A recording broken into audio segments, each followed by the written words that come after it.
Cinema రంగంలో గెలుపోవటంలు చాలా సహజం. అయితే ఒకప్పుడు తిరుగులేని విజయాలతో ఇండస్ట్రీని ఏలిన స్టార్ డైరెక్టర్లు వరుస పరాజయాలతో సతమవుతుంటే ఆ ప్రభావం వారి కెరీర్ గ్రాఫ్పై తీవ్రంగా ఉంటుంది.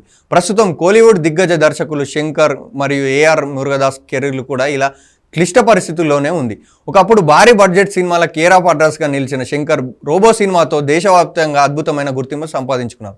అయితే ఆ చిత్రం తర్వాత ఆయన దర్శకత్వంలో వచ్చిన ఏ సినిమా కూడా ఆ స్థాయిలో భారీ విజయాన్ని అందుకోలేకపోయింది. ఇటీవల విడుదలైన ఇండియన్ 2 మరి గేమ్ చేంజర్ చిత్రాలు భారీ పరాజయాలను చవిచూడడంతో శంకర్ కెరీర్ గ్రాఫ్ ఒక్కసారిగా పడిపోయింది. ఈ పరిస్థితి నుంచి బయటపడడానికి ఆయన ఇప్పుడు ఒక కొత్త వ్యూహాన్ని అనుసరిస్తున్నట్లు సమాచారం.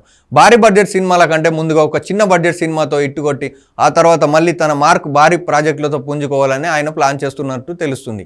శంకర్ పరిస్థితి లాగే ఏఆర్ మురుగదాస్ పరిస్థితి కూడా కనిపిస్తుంది. ఒకప్పుడు తిరుగులేని దర్శకుడిగా పేరు తెచ్చుకున్న ఆయన ఇటీవల వరుసగా దర్బార్, సల్మాన్ ఖాన్, సికిందర్, మద్రాసి వంటి చిత్రాలతో నిరాశ మిగిల్చుకున్నారు.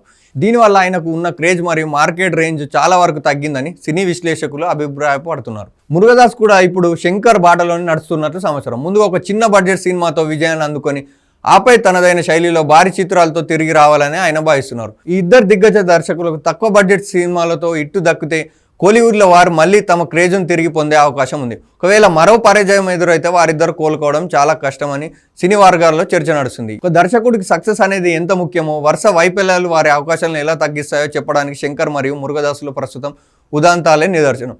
వారు మళ్ళీ తమ పాత ఫామ్ను అందుకుంటారా లేక ఈ చిన్న బడ్జెట్ ప్రయత్నాలు ఏ మేరకు ఫలిస్తాయో వేచి చూడాలి.